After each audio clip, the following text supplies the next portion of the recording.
오늘 하나님의 말씀은 예배소서 4장 26절에서 5장 2절까지 말씀입니다. 예배소서 4장 26절에서 5장 2절까지 말씀을 저와 여러분이 한 절씩 교독하도록 하겠습니다. 분을 내어도 죄를 짓지 말며 해가 지도록 분을 품지 말고 마귀에게 틈을 주지 말라. 도둑질하는 자는 다시 도둑질하지 말고 돌이켜 가난한 자에게 구제할 수 있도록 자기 손으로 수고하여 선한 일을 하라. 물은 더러운 말은 너희 입 밖에도 내지 말고 오직 덕을 세우는데 소용되는 대로 선한 말을 하여 듣는 자들에게 은혜를 끼치게 하라. 하나님의 성령을 근심하게 하지 말라. 그 안에서 너희가 구원의 날까지 인치심을 받았느니라. 너희는 모든 악독과 노함과 분냄과 떠드는 것과 비방하는 것을 모든 악의와 함께 버리고 서로 친절하게 하며 불쌍히 여기며 서로 용서하기를 하나님이 그리스도 안에서 너희를 용서한 같이 하라. 그러므로 사랑을 받는 자녀같이 너희는 하나님을 본받는 자가 되고 함께 그리스도께서 너희를 사랑하신 것 같이 너희도 사랑 가운데서 행하라. 그는 우리를 위하여 자신을 버리사 향기로운 제물과 희생제물로 하나님께 드리셨느니라. 아멘. 할렐루야. 주님의 은혜로 은혜 충만한 추석 명절 기간이 되시길 바랍니다. 특별히 이 명절 기간에도 구별되어 주님께나 예배드릴 수 있는 은혜 주심에 감사드리고 한 번 한 번 예배를 통해 우리가 천상의 예배로 우리 모든 예배가 드려진 줄 믿습니다. 예배소서 성경은 하나님에 대한 고백으로부터 시작을 해서 찬송하리로다라는 그 고백의 그 시작이 지난주 우리 같이 나눴던 본문으로 내용이 있죠. 서신에 대한 그 고백이 예배소서의 어떤 마음의 중심에 하나님께 찬송하는 그 가득한 마음이 가득 차 있는 성경임을 우리가 알 수 있습니다. 그리고 나서 하나님께 그 감사하며 감격하는 그 찬양으로 끝나지 않고 에베소 교회 성도들에게는 이방인들과의 구별된 삶, 이 땅에서의 우리가 어떻게 살아야 할 것인가에 대한 그 삶에 대한 내용을 말씀을 통해서 하나하나 주시고 있죠. 오늘 그 본문에 대한 내용을 같이 한 절씩 살펴보도록 하겠습니다. 자, 26절부터 같이 한번 읽어보도록 하겠습니다. 시작.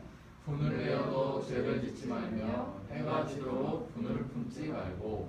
자, 분을 내어도 죄를 짓지 말라. 우리가 그냥 문자 그대로 봐도 그런 의미인데 이걸 직역을 하면 분을 내어라. 그러나 죄를 짓지는 말라. 이게 더 직역에 가까운 표현이거든요. 그러니까 우리가 화내는 거 별로 성경적이지 않다라고 우리 생각할 수 있죠. 별로 덕스럽지 않고 화가 많은 사람은 좋지 않죠.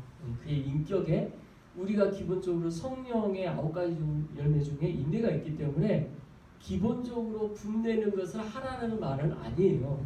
오늘 그럼 하나님께서 말씀하시고자 하는 강조점이 어디냐가 좀 중요하죠. 그 뒤에 있죠. 해가 지도록 분을 품지 말고. 이걸 직역 그대로 하면 해가 너의 분 위에 지지 않도록 하라. 이게 그 직역하면 이렇게 되니까 다시 말하면 화를 낸다 할지라도 우리 육신의 연약함으로 인해서 우리가 분노함이 있을 수 있죠. 그 분노함이 그런데 언제까지야 라고 시간을 정해주셨는데 그 시간이 하루가 지나기 전에 해가 지도록 이것은 하루 이내에 그 분을 내는 것에 대한 모든 문제들이 해결되도록 하나님은 말씀하시는 것입니다. 그러니까 여기에 포커스가 있는 거죠. 그러니까 우리의 연약함 자체를 부인하는 거 아니에요. 하나님께서는 우리의 연약함을 아신다고요. 그러나 그 연약함 가운데 있을 때 우리가 어떻게 해야 되는가 또한 말씀하시는 거죠. 그때 우리는 그 죄 짓는 것을 하지 않기 위해서는 내 화남이 어떤 분냄이 우리 마음에 있는 깊은 고래의 어떤 감정들이 연장되지 않도록 그날 밤에 해결될 수 있도록 이렇게 해야 된다고 성경은 말씀하십니다. 이 말씀만 우리가 잘 지켜도 참 우리의 어떤 내적 생활이 훨씬 건강할 거예요. 절대 우리가 우리 안에 분을 갖고 있는 건 좋지 않는 거죠. 만약 이렇게 된다 그러면 그 결과는 어떻게 되냐? 27절 이렇게 말씀하십니다. 같이 읽습니다. 마귀에게 틈을 주지 말라. 이게 마귀에게 틈을 주지 말라라고 반응법적으로 설명된 거죠. 만약 그렇지 않으면 어떻게 된다는 거예요?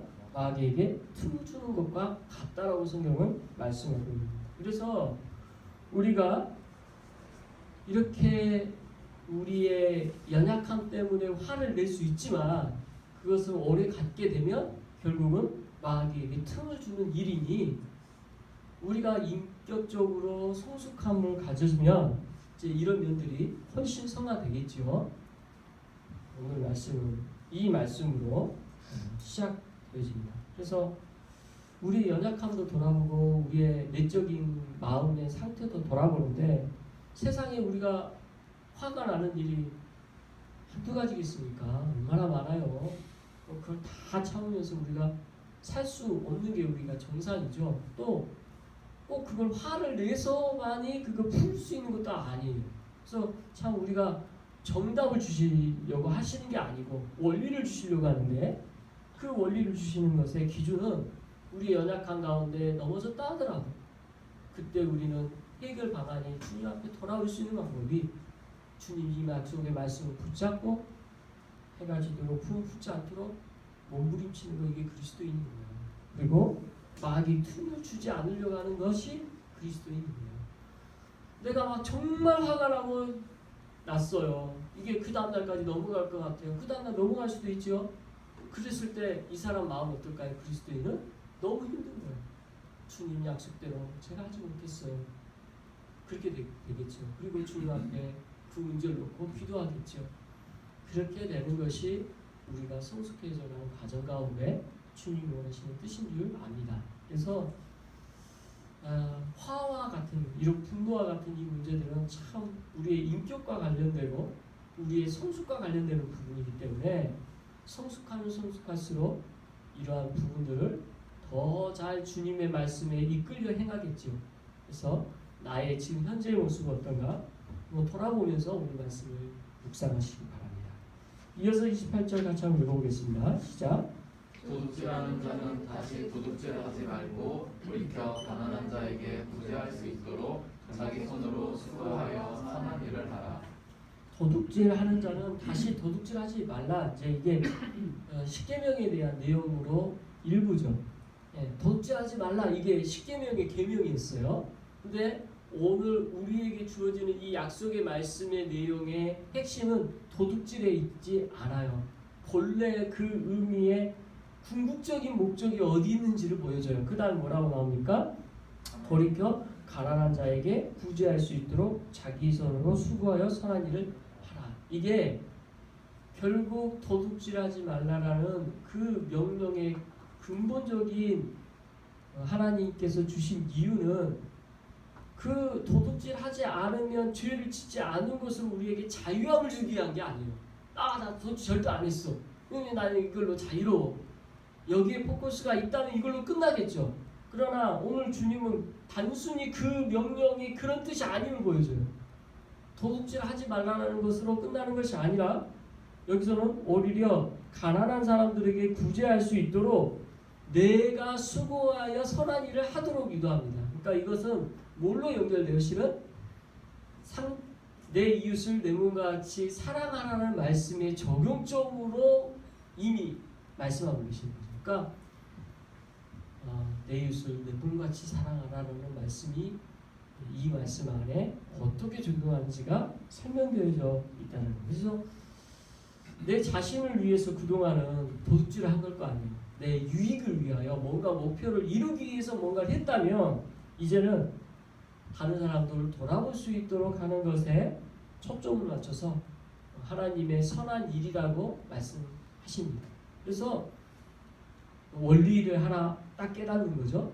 내 이웃을 사랑하는 것이 주님이 더 근본적인 뜻이구나. 그래서 구약에 있는 10계명의 10가지의 계명이 2가지 계명으로 요약이 될 수 있다는 것을 알게 주는 거죠. 첫 번째는 하나님을 사랑하는 것이고 두 번째는 내 이웃을 내 몸과 같이 사랑하는 것으로 요약될 수 있구나 알 수 있습니다. 이어서 29절 같이 읽습니다. 시작. 무릇 더러운 말은 너희 입 밖에도 내지 말고 오직 덕을 세우는데 소용되는 대로 선한 말을 하여 듣는 자들에게 은혜를 끼치게 하라. 자, 29절은 말과 관련된 말씀을 하고 있지요. 본래 말과 관련된 가장 많은 성경에서 내용을 갖고 있는 것은 신약 성경에서 야고보서예요.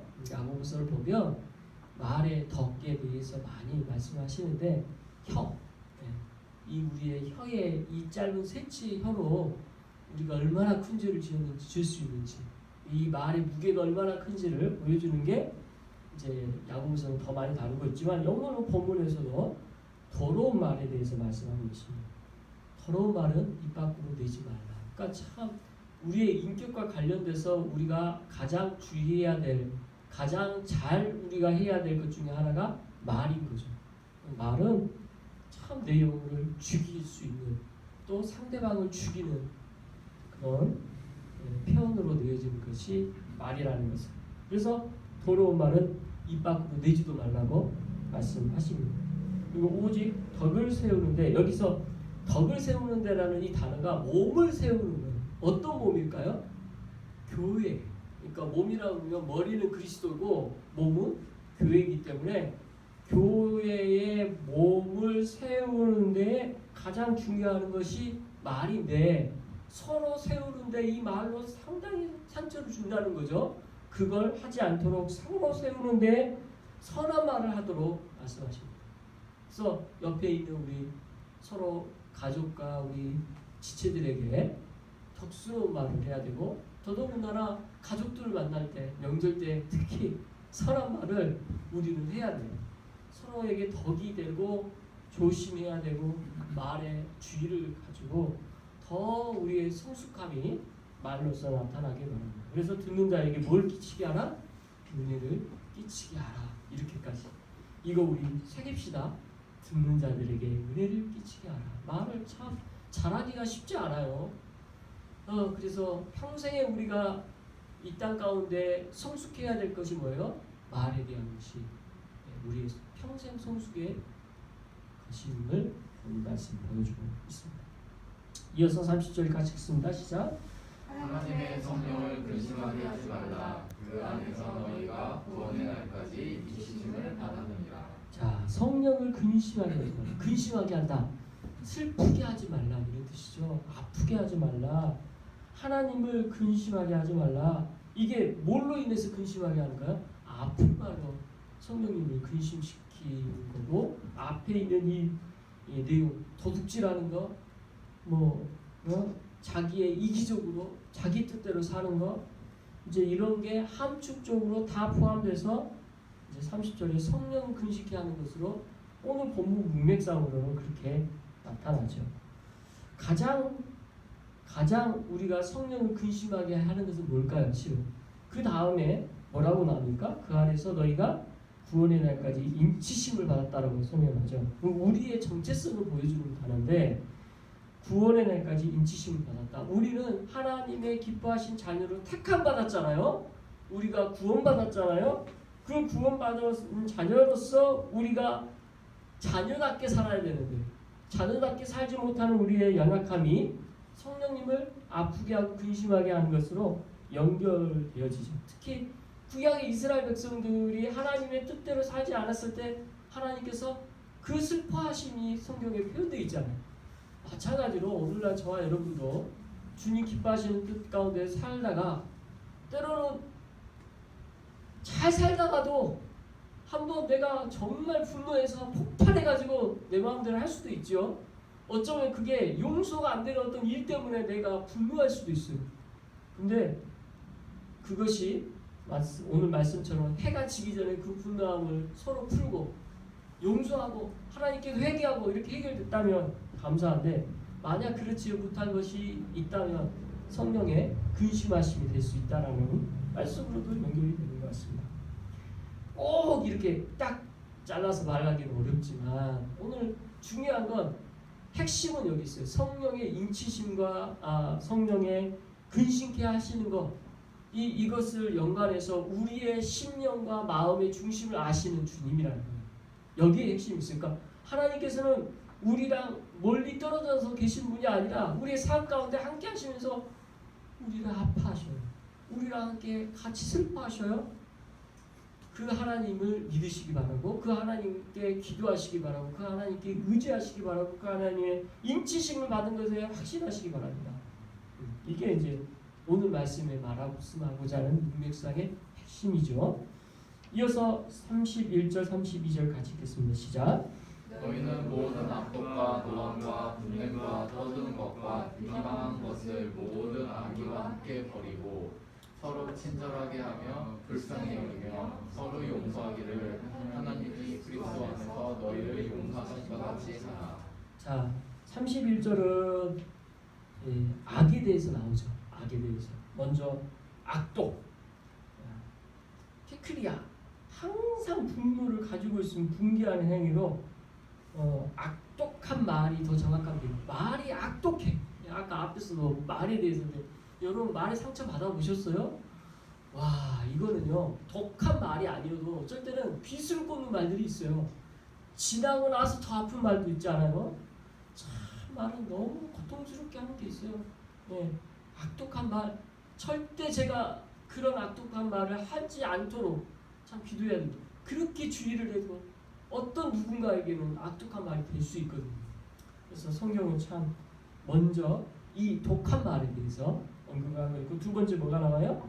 노함, 디모스라는 격하게 끌어오르는 분노, 막 화가 나가지고 폭발하는 거예요. 얼굴이 빨개져가지고. 성경에서 이 단어가 어디서 나오냐면 예수님이 이제 하나님의 아들로 처음 세상 사람들에게 얘기했을 때 네가 무슨 하나님이냐? 해가지고 예수님이 죽이려고 낭떠러지로 몰았을 때 그때 사람들의 모습 이것을 이 단어를 썼어요.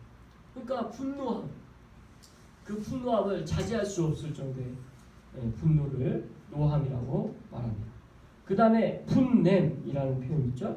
오르게 이 단어는 앞에 있는 노함 이렇게 막 불끄러오는 그 화가 난 상태 이 단어 이것은 외적 행위의 앞에 있는 단어는 외적 행위에 대한 거라면 이 분냄은 깊은 내면의 적대감에 있는 거예요. 그러니까 이게 겉으로는 우리가 다 용서한 것처럼 해도 속에 큰 앙금이 가면 어때요?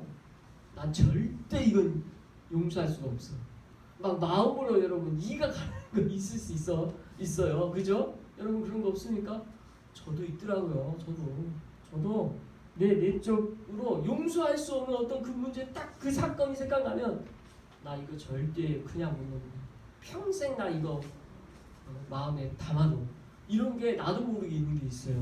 이게 바로 그 다음에 분냄, 내적으로 갖고 있는 상태. 이게 다 단어가 비슷한 것 같은데 원어를 따져보니까 각각의 우리가 이렇게 다양하게 이 악한 면에 있다는 거예요. 그죠? 단순히 이 단어들이 비슷비슷한 게 아니라 우리 악함을 들여다볼 수 있는 말로 거칠게 그 사람을 죽이는 게 악한 모든 악독으로 나타납니다. 외적으로 나타납니다. 그 다음에 떠드는 것 이것은 크라우게라는 단어인데 적대적 감정이나 우도를 가지고 상대에게 악한 말을 막 퍼부어대는 행위를 말해요. 그래서 적대적 감정을 가지고 막 그 사람에게 쏟아내는 그런 말 이게 이제 여기서 떠드는 것. 그래서 시끄럽게 하는 건데 단지 시끄럽게 하는 게 아니라 그 사람의 막 마음을 아프게 하면서 계속 쏟아내는 것. 또 그 다음에 비방하는 것, 블라스페미아라는 것, 욕설, 조롱하는 말. 심지어 이거는 하나님을 조롱하는, 하나님을 모욕하는 말까지도 쓰는 표현이에요. 그러니까 이게 표현들이 이렇게 말로써 우리가 연관돼서 우리 행위와 결합됐을 때 악함을 이렇게 나눠서 쪼개도 얼마나 많습니까? 다 우리 안에 있잖아요. 이것을 모든 악에 함께 버리라. 여기서 악인은 앞에 있는 모든 감정을 다 지칭해서 표현하는 거예요. 이거 다 버려라 이렇게 말씀하시고, 그리고 나서 32절에 우리가 취해야 될 것 뭐예요? 서로 친절하게 하라. 여기서 우리가 친절하다, 이거 성경에서의 이 친절은 인자와 연결되거든요. 이 클레스토이라는 것은 하나님의 성품이 우리를 끝까지 이렇게 기다려주고 그에게 한결같이 대해주는 거예요. 그게 이 다른 말로 자비예요. 자비. 이게 자비라는 단어가 불교 용어니까 참 우리가 와닿기가 힘든데, 하나님의 이 인자하심과 자비하심은 너무나 커서 우리가 어떤 행위를 해도 하나님의 그 인도하심은 끝까지 우리 붙들고 계셔요. 이게 제일 첫 번째, 우리에게 하나님의 그 속성을 빌려 우리가 친절하게 하면 이렇게 설명해요. 그 다음에 불쌍히 여기면, 여러분 불쌍히 여긴다라는 거 알 때 있지 않아요? 저는 어쩔 때 막 이 마음이 뭔지 알 것 같아요. 특히 자녀를 통해서, 그리고 우리들 가까운 사이에서 불쌍히 여김을 느낄 때가 있어요. 나도 불쌍하지만 너도 불쌍하구나.